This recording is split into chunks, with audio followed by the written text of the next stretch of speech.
यानी कि गणतंत्र दिवस की बहुत बहुत शुभकामनाएं। और आज जो हुआ फार्मर्स रैली में वो बहुत अफसोसनाक था। मैंने कभी इसके बारे में बात नहीं करी।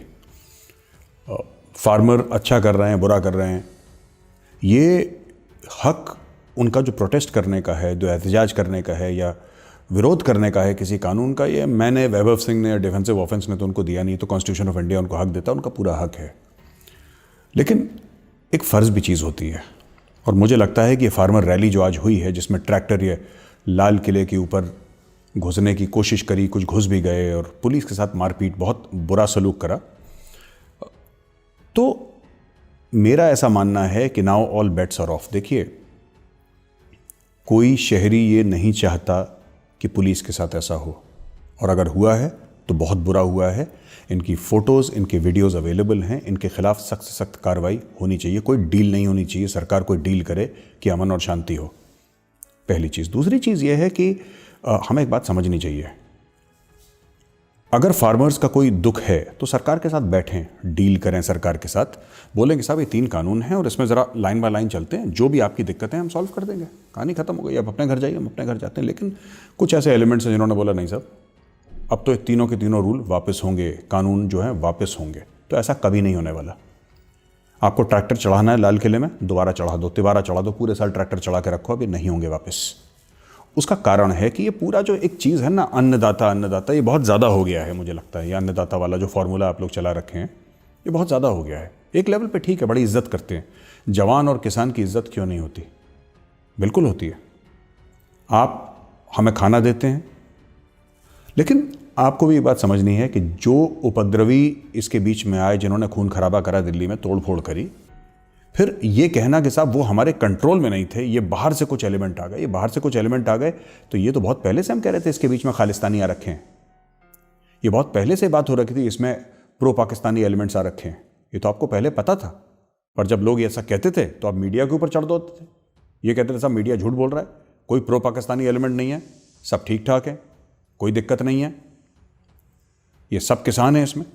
तो मैं आपसे पूछना चाहता हूं, अगर सब किसान हैं और सब बिल्कुल शांति प्रिय हैं, तो लाल किले के ऊपर कौन चढ़ दौड़ा? ये सोचने वाली बात है। ये जो सिंपैथी थी आप लोगों के लिए, दिल में जगह थी सब लोगों के लिए, वो दिल की जगह खत्म हो गई, क्योंकि आपने ऐसा कर दिया कि कुछ पैसे की लालच में आपने जो पूरा आंदोलन था, जिसको मैं आपसे अग्री नहीं करता, पहले तो मैं आपको ये बात बता दूं, ये जो पूरा किसान आंदोलन है, ये जो पूरा आप लोग सिंघू बॉर्डर और जगह यूपी गेट वगैरह में बैठे हैं, मैं आप लोगों से अग्री नहीं करता, लेकिन एहतजाज करने का हक, प्रोटेस्ट करने का हक, ये आपको ना गौरव आर्य ने दिया, ना वैभव सिंह ने दिया, ना डिफेंसिव ऑफेंस ने दिया। ये हक आपको दिया है भारत के संविधान ने, और हम भारत के संविधान की इज्जत करते हैं और आपको पूरा हक है। हमें पसंद आए ना आए, उसकी जीरो वैल्यू है, आपको पूरा हक है करने का। लेकिन आपको यह हक नहीं है कि आप तोड़ फोड़ करें, पुलिस वालों को अटैक करें। सरकार से मैं निवेदन करूंगा कि सर, आपकी 303 सीटें हैं, आपको एब्सोल्यूट मेजॉरिटी दी है, because the people of India want a strong government. ऐसा नहीं हो सकता कि कल कोई शाहीन बाग वाला हमारे सर पे पिस्तौल रख दे और फिर कोई सिंघू बॉर्डर पे हमारे सर पे पिस्तौल रख दे। ये नहीं हो सकता। If you think that India is an emerging superpower, let's start behaving like one. ये ठीक है, फार्मर्स की हम बहुत इज्जत करते हैं और उनका पूरा हक है, मैं फिर से कह रहा हूँ उनका पूरा हक है प्रोटेस्ट करने का, लेकिन ये गलत है। ये ट्रैक्टर लेके लाल किले पे चढ़ जाना और ये सब जो नौटंकी आज दिल्ली में हुई है, ये बिल्कुल ये बात ठीक नहीं है और बहुत दिल को ठेस पहुँची है। और बहुत लोगों में मैं ये भी बताना चाहता हूँ, बहुत लोगों में गुस्सा भी है, बहुत ज़्यादा गुस्सा है। और ये जो पूरी चीज़ बनाई है ना कि किसान हमारा अन्नदाता, अब ये मामला इसके अंदर से हवा निकल गई। अब लोग क्या कह रहे हैं सोशल मीडिया पे, बात मैं नहीं कह रहा, ये लोग सोशल मीडिया पे कह रहे हैं लोग। और मैं आपको कमेंट्स अभी भी आपको पढ़ के बता सकता हूँ इसके अंदर कितने कमेंट्स आए हैं सोशल मीडिया में, I can tell you, piece by piece. कहते हैं लोग किसान कोई एहसान नहीं कर रहा, ये बोल रहे हैं लोग आजकल। ये मेरे वर्ड्स नहीं है, लोग कह रहे हैं क्या, कौन सा अन्नदाता, कौन सा किसान फ्री में दे रहा है? क्या फ्री में दे रहा है? पैसे दे के खरीदते हैं। कोई अन्नदाता नहीं है, ये कोई अन्नदाता नहीं होता जो वहां पर जाके तोड़ फोड़ करे। ये लोग बात पहले नहीं कह रहे थे। ये जो लोग सोशल मीडिया पे लिखते हैं, मैं इनसे डिसएग्री करता हूं। मैं अभी भी किसान की इज्जत करता हूं, अन्नदाता मानता हूं किसान को, लेकिन आप लोगों ने, और ये मैं किसान भाइयों से कह रहा हूं, आप लोगों ने कैसे ये अलाउ करा, ये कैसे अलाउ करा कि आपके बीच में उपद्रवी आ जाए, और खालिस्तान के ये खालसा एड और सिक्स फॉर जस्टिस, ये लोग कैसे बीच में आ गए आपके? आपने कैसे अलाउ करा उनको? अगर आपको भारत की सरकार के खिलाफ कुछ था और बोलना था, आपका पूरा हक है, आप बोलते, आपने कैसे अलाउ करा? अब इसकी जिम्मेदारी आपके भी सर पे आएगी। मैं ये नहीं कह रहा आपके सर पे कोई कानूनी जिम्मेदारी आएगी, वो आए ना आए, वो it is not for me to say, मैं ये नहीं कह सकता कि आपके ऊपर आएगी कि नहीं, लेकिन एक आम हिंदुस्तानी की नज़र में अब ये जो पूरा किसान आंदोलन है आज के बाद ये एक उपद्रवियों का आंदोलन बन चुका है, जिस तरीके से जो 12 बजे के बाद जो हरकतें आज हुई हैं दिल्ली में। खैर, अब लेटेस्ट खबर यह है कि साहब वो पुलिस वाले और उनके बीच में सुलह हो गई है, और आपस में ये जो सरकार अभी है हिंदुस्तान में, ये कोई पाकिस्तान जैसी सेलेक्टेड सरकार नहीं है, ये लोगों ने चुनी है। ये आम जो हिंदुस्तानी उसने वोट दिया है, और फिर इस सरकार को, ये जो लोकसभा में बैठे हैं और ये पार्लियामेंट के अंदर बैठे हैं, ये कौन लोग हैं? ये जनता के नुमाइंदे हैं। आप उनसे आग्रह कर सकते हैं, आप रिक्वेस्ट कर सकते हैं, आप जोर से अपनी मांगें उनके सामने रख सकते हैं, ज़रूर रख सकते हैं, आपका हक है पूरा, और ये हक आपको संविधान देता है, लेकिन आप उसको ब्लैकमेल नहीं कर सकते, आप सरकार को ब्लैकमेल नहीं कर सकते। आज 5-6 हज़ार लोग हैं जो यहाँ पे दिल्ली, यूपी, दिल्ली हरियाणा बॉर्डर में बैठे हुए हैं, और वो कह रहे हैं कि ये लॉज वापस लो। मैं ये पूछना चाहता हूँ, कितने लोग चाहिए 370 और 35 से वापस करवाने के लिए? कितने लोग चाहिए? 10,000, 20,000, 30,000? आ जाओ, घेर लो दिल्ली, बोलो 370-35 से वापस करो, है ना? आपको CAA वापस करवाना है, ले आइए 50,000 लोग, ब्लैकमेल करिए सरकार को। यही करना है कि ऐसे ही चलेगा देश? सोचिए आप इस देश का क्या कर रहे हैं। बहुत लोगों ने कुर्बानियां दी हैं। हमें तो जब ये पता लगा कि कर्नल बाबू को महावीर चक्र मिला है गलवान के लिए, तो हमें कितनी खुशी हुई। एक वो हैं जवान जो अपनी जान गंवा रहे हैं बॉर्डर पे, वो किसान है जो खेतों में मेहनत कर रहा है और हमारा पेट पाल रहा है। हम दोनों को नमन करते हैं, दोनों को बराबर का नमन करते हैं ये। लेकिन कुछ जो उपद्रवी आपके बीच में आ गए हैं, उन्होंने आप लोगों की नाक कटवा दी है, और ये बात ध्यान रखिएगा। ये जो एक अक्खड़पना है कि सब नहीं, सरकार तीनों के तीनों कानून वापस लेगी। सरकार ने तो ये भी बोला कि 1.5-2 साल के लिए इसको छोड़ देते हैं, कोई बात नहीं, बातचीत कर लेते हैं, हम कुछ नहीं करेंगे। आपने बोला नहीं, आपको लगा कि नहीं हम तो जीत रहे हैं, अब तो पूरे फतेह का झंडा लहराएंगे। ऐसे नहीं होता। जिस दिन इस देश का मूड खराब हो गया और देश ने मुंह मोड़ लिया, तो कहीं के नहीं रह जाएंगे। और एक और बात मैं पूछना चाहता हूं, कर्नाटक के किसान कहां हैं भाई? महाराष्ट्र में फार्मर सुसाइड होते हैं, लोग सल्फास खा के मर जाते हैं, अपनी जान दे देते हैं, फांसी लगा देते हैं क्योंकि लोन वापस नहीं कर पाते। महाराष्ट्र के किसान कहां हैं? छत्तीसगढ़ का किसान कहां है? उत्तर प्रदेश का किसान कहां है? उत्तराखंड का किसान कहां है? कश्मीर का किसान कहां है? मणिपुर का किसान कहां है? नागालैंड का किसान कहां है? गुजरात का किसान कहां है? राजस्थान का किसान कहां है? बताइए, गोवा का किसान कहां है? कहां है? क्या और जगह खेती नहीं होती? खेती सिर्फ पंजाब और हरियाणा के कुछ क्षेत्रों में होती है और पूरे देश में खेती नहीं होती? ये तो कृषि प्रधान देश है। कृषि प्रधान देश में और किसी को परेशानी नहीं है, किसी को परेशानी नहीं है। कहीं पे खेती नहीं हो रही, खेती सिर्फ पंजाब और हरियाणा के एक छोटे से इलाके में हो रही है, और कहीं इस देश में खेती नहीं हो रही। भाई मैं आपसे पूछना चाहता हूं, केरल का किसान कहां है? कहां बैठा है केरल का किसान?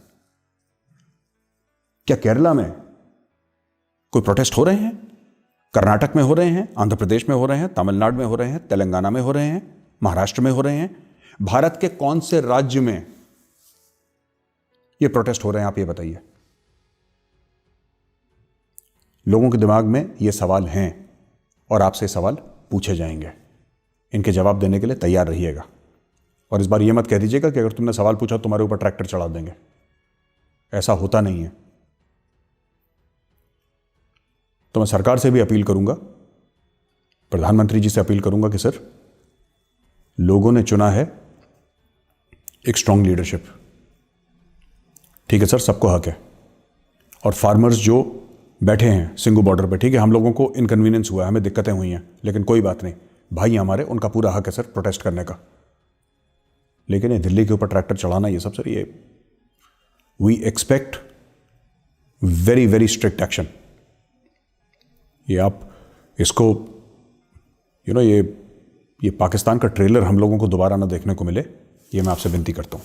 मैं किसान भाइयों से एक और आग्रह करना चाहता हूँ, एक हाथ जोड़ के विनती करना चाहता हूँ किसान भाइयों से। जब आपकी रैलीज में खालिस्तान के पोस्टर और खालिस्तान के झंडे लग रहे थे तब आपने नहीं सोचा कि देश विरोधी है ये चीज़? खालिस्तान के झंडे लगाना, देश के टुकड़े करने की बात करना आपको अच्छा लगता था? क्या आपने पिछले 3 महीने में या 2 महीने जब से आपकी प्रोटेस्ट चल रही है या एहतजाज चल रहा है सरकार के खिलाफ, क्या आपने एक इंसान को पकड़ के, एक बंदे को पकड़ के आपने पुलिस थाने में ले गए कि हमारे यहाँ माहौल खराब कर रहा है, हम सरकार की नीतियों के खिलाफ हैं लेकिन हम भारत के खिलाफ नहीं हैं? आपने ऐसा नहीं करा। आपने मीडिया वालों को तो वहां से भगा दिया, जो कवर कर रहे थे उनको तो भगा दिया, लेकिन खालिस्तानी झंडे आपने नहीं उतारे। तो कहीं ना कहीं ये आपकी चौखट पे आके भी ये जो दाग है ये लगेगा। कहीं ना कहीं लोग बोलेंगे और सोशल मीडिया पे बोल रहे हैं और लोग बहुत बुरी चीज़, मैं उनसे अग्री नहीं करता, मैं फिर कह रहा हूँ जो सोशल मीडिया पे लोग आपके खिलाफ कह रहे हैं मैं उसको नहीं मानता, लेकिन कहीं ना कहीं मैं उनकी बात समझता हूँ। जैसे आपको बोलने का हक है वैसे उनको भी बोलने का हक है, वो भी भारत के नागरिक हैं और उनको बोलने का हक है। जहाँ तक प्रोटेस्टर्स की बात है, वही चेहरे, वही शाहीन बाग के चेहरे, वही सीएए एनआरसी के चेहरे, वही आपके हर जगह वही झोला पहन के, वही कुर्ता पजामा पहन के कुछ चंद चेहरे हैं बॉलीवुड के, कुछ चंद चेहरे हैं पॉलिटिशियंस के, सोशल वर्कर के। ये प्रोफेशनल प्रोटेस्टर्स हैं, इनकी बाहर से फंडिंग आती है और ये पहुंच जाते हैं। क्या आपने उनको निकाला? आपने उनको प्लेटफॉर्म दिया वहां पे, आपने बोला आइए स्वागत है आपका, क्योंकि आपको लगा कि बड़े बड़े नाम हैं, फेमस नाम हैं, मीडिया यहां पे आएगा, आपको पब्लिसिटी मिलेगी।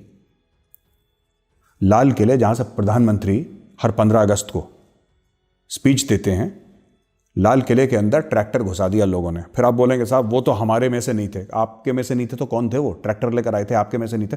आपने पहले दिन से ही कंट्रोल नहीं करा, क्योंकि आप अपनी ताकत के नशे में चूर हो गए थे। आपको लगा कि बस अब तो दिल्ली फतेह कर लेंगे हम। हो गई फतेह दिल्ली, हो गई फतेह दिल्ली। अब चुपचाप वापस चले जाएंगे सिंघू बॉर्डर, फिर धीरे धीरे 1-2 महीने के बाद वापस चले जाएंगे अपने गांव। क्या हासिल होगा आपको? आज की तारीख में सरकार ने जो टेम्परेचर नापने के लिए होता है ना थर्मामीटर, उस थर्मामीटर ने सरकार को पता लग गया आज के बाद कि कितना टेम्परेचर ऊपर जा सकता है और क्या कर सकते हैं आप लोग। और आज के बाद जो होगा फिर वो नीचे की तरफ, ढलान की तरफ ही जाएगा। मेरा ये कहने का मतलब है कि अब सरकार को पता लग गया, मैक्सिमम आप ये कर सकते हैं। अब उनको पता लग गया, अब आप करते रहिए। जयपुर हाईवे ब्लॉक करना है कर दो, 10 साल के लिए कर दो, 20 साल के लिए कर दो। मैंने आज तक नहीं बोला, किसी टीवी डिबेट पे, रिपब्लिक टीवी पे नहीं गया बोलने के लिए आपके खिलाफ या आपके पक्ष में, क्योंकि मुझे कोई लेना देना नहीं है। आप लोगों को करना, आपका कानूनी हक है भाई, आपका संवैधानिक हक है। मैं कौन होता हूं बोलने वाला? मेरी क्या औकात? मैं अपना काम कर रहा हूं, अपना काम करिए। लेकिन आज मैं बोलने पर मजबूर हूं क्योंकि लाल किले पे आपने सोचा नहीं, ये देश आपको यहां पे बैठाता, कहता है मेरे अन्नदाता हैं ये, और आप लोगों ने ऐसा अलाउ कर दिया, आपने ऐसा परमिट कर दिया। आप लोगों ने बोला कि नहीं कोई बात नहीं। क्यों नहीं पकड़ा उन लोगों को जो खालिस्तानी थे? इनकी टांगें क्यों नहीं तोड़ी खालिस्तानियों को? इनको अस्पताल क्यों नहीं पहुंचाया मार मार के? जो खाकी में हमारे भाई हैं पुलिस, उनके ऊपर आप तलवार लेके दौड़ सकते हैं, लेकिन खालिस्तानियों के पीछे आप नहीं दौड़े तलवार लेके। तो साहब अगर आपने पुलिस पे हाथ उठाया है, वो पुलिस, आप पुलिस पे हाथ उठाया, पुलिस को मारा, इससे देश में रोष नहीं है, देश में इसका गुस्सा बिल्कुल भी नहीं है। मैं आपको बताता हूं असली बात क्या है दोस्तों। असली बात यह है कि जो वर्दी पहना है ना पुलिस वाला, वो भारत का प्रतीक है। आपने पुलिस के ऊपर हाथ नहीं उठाया, आपने भारत के ऊपर हाथ उठाया, इसलिए लोग गुस्सा हैं। Any uniform is a symbol of the state. कोई भी वर्दी होती है ना, वो राष्ट्र का प्रतीक होती है, उसका सिंबल होती है। और इस वर्दी पे जब आप हाथ उठाते हैं तब लोगों में गुस्सा आता है। जो फौजी हैं, जो हमारे गलवान के शहीद हैं, क्यों हजारों लाखों की भीड़ इकट्ठा हो जाती है? वो वर्दी के लिए इज्जत है, वो वर्दी के सामने पूरा देश नमन करता है। 130 करोड़ हिंदुस्तानी हाथ जोड़ के खड़े हो जाते हैं वर्दी के आगे, यही कारण है। आपने वर्दी पे हाथ उठा दिया आज, और फिर आप बोलेंगे कि हम मासूम हैं और हमें पता नहीं था। कैसे नहीं पता था आपको? हमें पता था, हमने इमेजेस देखी हैं, हमने मीडिया में देखा है, हमने सोशल मीडिया पे देखा है ये खालिस्तान के झंडे लेते हुए। आपने तो नहीं उतरवाया ट्रैक्टर्स के ऊपर खालिस्तान के झंडे, और ये अजीबो गरीब जीप्स मॉडिफाई करके फूहड़ किस्म की, चौड़े चौड़े टायर लेके उसके ऊपर म्यूजिक बज रहा है और खालिस्तान के झंडे। ये कहाँ से? ये कैसी आपने उनको परवरिश दी है? ये किसने सिखाया है ऐसे लड़कों को ऐसे नंगा नाच करने का सबके सामने? अब जो इसके कॉन्सिक्वेंसेस होंगे, जो इसके नतीजे होंगे, ये आप ही को झेलने पड़ेंगे, क्योंकि आप ही ने अपने बीच में, मैं आपको इस चीज़ का दोष नहीं दे रहा, मैं फिर कह रहा हूँ आपका संवैधानिक हक था ये सब करने का, लेकिन आपने ऐसा एक माहौल बनाया जिसकी वजह से ये हुआ। आपने परमिट करा, आपने उसकी अनुमति दी है, यही आपकी गलती है।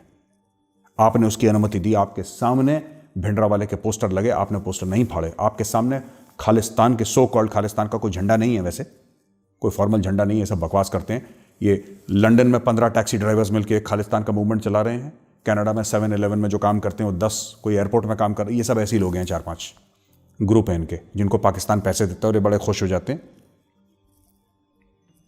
किसी ने ये कर दिया, किसी ने वो कर दिया। यहां पे आपने मना करा किसी को? आपने इनके पोस्टर फाड़े? आपने पुलिस के हवाले करा इसको? आपने बोला कि ये तुम नाम खराब कर रहे हो, ये हमारा एक पीसफुल प्रोटेस्ट है? आपने क्या सोचा था कि हिंदुस्तान की छाती के ऊपर आप ट्रैक्टर चलाएंगे और ये लोग चुप रहेंगे? यहां पे कल अगर कोई एक्शन होता है, कार्रवाई होती है, लीगल एक्शन होता है आपके खिलाफ, तो प्लीज हाथ जोड़ के विक्टिम कार्ड प्ले मत करिएगा कि हम बेचारे। आप बेचारे नहीं हैं। अब आप बेचारे 25 जनवरी तक थे। 26 जनवरी 12 बजे के बाद हिंदुस्तानी कोई ऐसा नहीं है जो आपको बेचारा समझता है। और ये जो पूरा एक बना के रखा है ना कि अन्नदाता हैं और कि हमें खिलाते हैं। अब लोग कह रहे हैं, साफ कह रहे हैं, साहब देखिए सोशल मीडिया पे देखिए, मैं आपको दिखाता हूँ। सोशल मीडिया पे कहते हैं, एक मिनट मैं आपको दिखाई देता हूँ। The farmers are doing us no favors. We pay them. We buy the food that they grow. It's a job. It's a profession like any other. Like a cobbler, a goldsmith, an ironsmith, a factory worker, or for that matter, a teacher.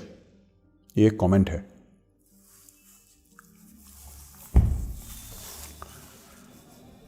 पच्चीस तारीख तक आप अन्नदाता थे, 26 तारीख को कुछ लोगों ने आपकी रेपुटेशन खराब कर दी। अब आपको देखना है कि आप इस रेपुटेशन को कैसे संभालेंगे। मुझे तो बहुत दुख हुआ, वो इमेजेस मैंने टेलीविजन पे देखी, मैंने 5 मिनट के बाद बंद कर दिया, मुझसे रहा नहीं गया, मैंने बंद कर दी। और आपको सोचना है कि ये क्या इसी तरीके से देश को ब्लैकमेल करना है क्या? तो ऐसे तो काम नहीं चलेगा ना। फिर पार्लियामेंट बंद कर देते हैं हम लोग अपनी, ये जो पार्लियामेंट है फिर बंद कर देते हैं, क्या फायदा इसका? पार्लियामेंट की छुट्टी करते हैं, प्रधानमंत्री, राष्ट्रपति, उपराष्ट्रपति, जितने भी पूरा कैबिनेट है सबकी छुट्टी कर दे, सब लोग घर जाएं फिर आराम से। फिर आप लोग ट्रैक्टर गोल गोल घुमाएं यहाँ पे दिल्ली में, जोर जोर से गाने बजाएं आप इसके ऊपर। जो सबसे ज़्यादा भीड़ ले आएगा, जो सबसे ज़्यादा हिंदुस्तान के लोगों के माथे पे पिस्तौल रख देगा, उसका कानून चलेगा, है ना? नादिर शाह का कानून चलेगा फिर। और यही आप लोगों ने अलाउ करा है, आपने परमिट करा है, आपने इसकी अनुमति दी है कि नादिर शाह का कानून चले दिल्ली में। ये ट्रैक्टर लेके लाल किले में घुस गए और झंडा फहरा दिया, ये सब ये क्या है? ये आपने कभी सोचा कि इतनी इज्जत करते हैं आपकी किसान है, जय जवान जय किसान का नारा दिया था, अभी भी बोलते हैं लोग जय जवान जय किसान। और मैं फिर कह रहा हूं, ये पूरी जो इतने कई 100 साल की, 1000 साल की बनाई हुई जो रेपुटेशन थी, कुछ लोगों की वजह से आज वो मिट्टी में मिल गई। अब इसको दोबारा बनाना है दोस्तों, इस रेपुटेशन को। और अपने जो किसान भाई हैं, मैं हाथ जोड़ के आपसे सिर्फ एक छोटी सी विनती करना चाहता हूँ। और विनती ये करना चाहता हूँ कि भाइयों, आप जाइए सिंघू बॉर्डर पे, यूपी गेट पे ज़रूर जाइए, आपका हक है। लेकिन आप जो भी काम करिए संविधान के दायरे में करिए। जो भी काम करिए, गैर संवैधानिक, असंवैधानिक काम आप मत करिए, क्योंकि इससे नाम खराब होता है, इससे बेइज्जती होती है आपकी, देश की नहीं, आपकी। और हमें आपकी इज्जत का ख्याल है। आप बात करिए सरकार से, और जो कानून आपको पसंद नहीं है, आप सरकार पे प्रेशर डालिए। आप सरकार को बोलिए कि साहब ये कानून हमें पसंद नहीं, हटाइए इसको। अगर एमएसपी का मसला है आपका ना, आप कहते हैं कि एमएसपी का इशू है, तो सरकार से बोलिए कि हमें गारंटी चाहिए एमएसपी के ऊपर। लेकिन अगर आप ये कहते हैं कि नहीं साहब ये तीनों कानून हटा दो, तो फिर ये सिलसिला कहां पे रुकेगा? 1947 1947 के बाद जितने भी कानून हटे फिर ले आइए 10 हज़ार की भीड़, घेर लीजिए कोई एरिया। मैं नोएडा में रहता हूँ, नोएडा दिल्ली का बॉर्डर घेर लीजिए, हाय हाय करते रहिए, बस ट्रैक्टर ले आइए यहाँ पे, जो कानून वापस करना। फिर संविधान की भी क्या ज़रूरत है? हर काम अगर ब्लैकमेल से, दबाव से, गुंडागर्दी से, सर पे पिस्तौल रख के अगर उसका फैसला ऐसे ही होना है तो फिर ठीक है, फिर ऐसा ही सही, फिर आपकी मर्जी। तो देखिए, मैं तो आपसे सिर्फ यही निवेदन करूंगा कि बातचीत करिए, बातचीत से हल करिए, सारे मसले हल हो सकते हैं, सारे मामले हल हो सकते हैं। लेकिन मैं आपको एक और चीज़ बात बता दूं, आपने कभी एक बात नोट करी है? ये शाहीन बाग वाला मामला मैं आपको फिर समझाता हूं। आज शाहीन बाग वाले मामले में हुआ क्या था? 23, 24, 25 तारीख की फरवरी की डेट थी पिछले साल की, 23, 24, 25। ट्रंप आया और ट्रंप चला गया। दिल्ली में जो फसाद हुए ट्रंप के आते आते बीच में हो गए वो, और ट्रंप के जाते जाते वो हफ्ते भर में खत्म हो गए। अचानक रातों रात शाहीन बाग गायब। शाहीन बाग खत्म कैसे हो गया, मैं आपसे ये पूछना चाहता हूं। आज मैं आपसे एक सवाल पूछना चाहता हूं, शाहीन बाग अचानक खत्म कैसे हो गया? वो तो 100 दिन से था वहां पे, बिरयानी भी बट रही थी वहां पे, पार्टी भी चल रही थी, लोग आ रहे थे, बॉलीवुड के, हिंदी फिल्म इंडस्ट्री के सितारे आ रहे थे वहां पे, डायरेक्टर बड़े बड़े हमारे एनसीआर दिल्ली के जो मीडिया हाउस के लोग थे, पत्रकार जो आपके बड़े करीबी थे, आपके दिल के, आपने उनको स्पेस दिया, वो आए वहां पे और वहां पे बैठे। जब मैं आप कहता हूं मतलब प्रोटेस्टर जो थे वहां पे, प्रोटेस्टर जो शाहीन बाग के थे, उन्होंने स्पेस दिया। लोगों ने, बड़े एक्टर एक्ट्रेसेस आए, अपना बिजनेस क्लास पे करके टैक्सी में, एयर कंडीशन गाड़ियों में आए, वहां पे स्पीच दी, वापस 5 स्टार होटल में गए, नहा धो के वापस अगले दिन बंबई चले गए। भाई पूरे मीडिया में छा गए। शाहीन बाग गया क्या? और फिर उसके बाद ये झूठ फैलाया कि कोरोना के चलते शाहीन बाग का जो प्रोटेस्ट था, जो एहतजाज था शाहीन बाग का, कोरोना की वजह से खत्म। कोई कोरोना की वजह से खत्म नहीं हुआ। ट्रंप 23, 24, 25 शायद यही तारीखें थी जब डोनाल्ड ट्रंप आया था पिछले साल, आया फरवरी में और चला गया। ट्रंप के जाते 48 घंटे के अंदर शाहीन बाग के डेग वेग बिरयानी के सब उल्टे, तंबू वंबू गॉन, जितनी भी ये बिल्किस दादी वगैरह, जितनी भी दादियाँ चाचियाँ मामियाँ थी, सब वहाँ से गायब, और एक बंदा नहीं था। और पहला लॉकडाउन कब हुआ? उसके 30 दिन के बाद, वही 23, 24, 25 मार्च को। यानी कि शाहीन बाग खत्म हो गया था फरवरी में, और एक महीने बाद कोरोना का पहला लॉकडाउन। तो ये बहुत बड़ा झूठ फैलाया गया कि सब कोरोना के चलते चला गया है, कोरोना के चलते ये सब खत्म हो गया है यहां पे। लेकिन कोरोना के चलते नहीं हुआ था ये एक प्लान था, बाहर से पैसे आए थे, तब जाके शाहीन बाग हुआ था। तो जो भी मेरे किसान भाई हैं जो ये समझते हैं कि ये जो आते हैं ना बीच में बॉलीवुड वाले, जूते वूते पहन के अपने हीरो बन के, और यहाँ पे 2 मिनट बैठ के चले जाते हैं फोटो खिंचवा के, इनको कोई लेना देना आपसे है नहीं, कोई प्यार मोहब्बत है नहीं। इनको लगता है कि नेशनल न्यूज़ में आ रहा है, हमारी भी पब्लिसिटी हो जाए, ठीक है। यहाँ पे बैठते हैं और चले जाते हैं। आप एक बात बताइए, मैं नाम नहीं लूंगा उस एक्टर का, एक्टर आया एक दिन बैठ के चला गया, उसके बाद उस एक्टर ने पूछा आपसे कि आपको ठंड लग रही है कि गर्मी लग रही है? नहीं आया ना, वो चला गया फार शूटिंग करने के लिए। उसको क्या लेने देना आपसे? वो आया, उसने देखा कि 50-100 चैनल है यहाँ पे, इंटरनेशनल चैनल है, BBC से लेकर अल जजीरा से लेकर सब कवर कर रहे हैं। वहाँ पे इंडिया के 100 चैनल हैं जो कवर कर रहे हैं। वो बीच में आया, सबको बाइट दी, हाथ वाथ हिलाया, पूरी अपनी फ्री में मुफ्त की उसने पब्लिसिटी ली, जिसके लिए उसको 10-15 करोड़ रुपए खर्च करने पड़ते। उसने फ्री की पब्लिसिटी ली और बाहर चला गया छुट्टी पे। वो करोड़पति अरबपति आदमी है यार, कोई मालदीव्स जा रहा है, कोई लंदन जा रहा है, सब छुट्टियां वुट्टियां अपनी मना रहे हैं। रईस लोग हैं, बड़े लोग हैं, इनका काम ही यही है। आप लोगों को बेवकूफ़ बना के चले गए और यहाँ पे आप लोगों ने खालिस्तानियों को नहीं रोका। बहरहाल मैं पाकिस्तानियों से आखिरी चीज़ ये ख़त्म कर रहा हूँ ये, और एक पाकिस्तानियों को ये बात कहना चाहता हूँ। पाकिस्तानी काफ़ी सेलिब्रेट कर रहे थे कि साहब खालिस्तान का झंडा लगा दिया लाल किले पे। अरे बेवकूफ़ों, तुम्हें इसलिए नहीं पता क्योंकि तुम्हारा कौमी तराना फारसी में है, और जो तुम्हारा नोट है ना करेंसी का, उसके ऊपर तुर्की का झंडा है, इसलिए तुम्हें पता ही नहीं है। जब खुद की आइडेंटिटी ऐसी गड़बड़ रहती है, जब खुद की शनाख्त नहीं होती, तो उनको दूसरे में भी प्रॉब्लम होती है। अब मैं बताता हूँ, वो जो झंडा लगा था ना, वो निशान साहब है, गुरुद्वारा साहब के ऊपर लगता है निशान साहब, और हर हिंदू और सिख उसके सामने माथा टेकता है। मेजर गौरावारिया भी उसके सामने माथा टेकता है, ठीक है। तो खालिस्तान का झंडा नहीं है, उसकी बेइज्जती मत करो, शर्म करो कुछ। वो निशान साहब है, वो गुरुद्वारा साहब के ऊपर लगता है। हर गुरुद्वारा साहब के ऊपर एक निशान साहब लगेगा, और तुम्हें भी उसके सामने माथा टेकना चाहिए, समझ गए। वो निशान साहब जो है, it is a symbol of Sikhism, and all Hindus and all Sikhs दे बाउ डाउन बिफोर द निशान साहब। वो जो लगाया था निशान साहब था, खालिस्तान का झंडा नहीं था वो। तो झूठ मत फैलाओ। और जहाँ तक ये खालिस्तान बात करते हो सिखों के लिए जो हमदर्दी है, यार एक बात बताओ, अब तुमने सिख तो सारे मार दिए ना वहाँ पे, और तुम्हें ये निशान साहब क्यों नहीं समझ में आ रहे, क्यों नहीं पहचान में आ रहे? भाई नानकाना साहब के ग्रंथी की बेटी को भगा के ले गए, उसको कन्वर्ट करने की कोशिश करी, है ना। कई 100 सिख लड़कियों को गायब कर दिया। तुम्हारे पाकिस्तानियों के ग्रूमिंग गैंग्स हैं, पढ़ो जरा ग्रूमिंग गैंग्स क्या करते हैं। सिख लड़कियों के साथ ज्यादतियां करते हैं, उनका रेप होता है, उनको सेक्सुअली एक्सप्लॉइट करा जाता है। ग्रूमिंग गैंग्स, और ये पाकिस्तानी से, ये तुम लोगों का किरदार है। फिर तुम कहते हो कि जी सिखों का बड़ा दर्द है। कोई दर्द नहीं है तुम्हारे, तुम लोग जानवर हो, ठीक है, यू आर एनिमल्स। जो खास तौर से जो पाकिस्तानी पंजाबी मुसलमान है ना, सुन्नी, जो बड़े यहाँ पे बंगड़े डाल रहा है कि जी मज़ा आ गया। You eat your own, you like snakes eat their own. खुद के जो बच्चे निकल जाता है, खुद के बच्चे चबा के खा जाता है, वैसी हरकतें आपकी। आप कहते हैं कि साहब सिखों के साथ बड़ी हमदर्दी है, सिखों की बेटियों को नहीं छोड़ा तुमने, सिखों की ज़मीनों को नहीं छोड़ा, उनके गुरुद्वारे तोड़ दिए, तब तुम्हें शर्म नहीं आई।